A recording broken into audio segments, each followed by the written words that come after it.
ITni deyarli barcha yo'nalishlarini sinab ko'rib, oxirida data analitikada to'xtadik. Ismim Sardor, analitika sohasida 4 yildan ortiq tajribam bor.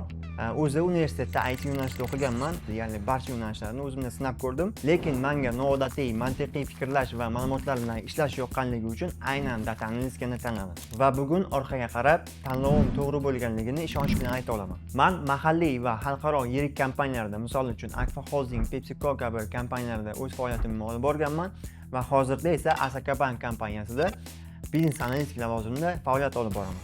Men uchun analitika bu faqatgina ish emas, balki bu o'sish, qarorlar qabul qilish va har kuni yangi narsada o'zingni sinab ko'rish jarayoni.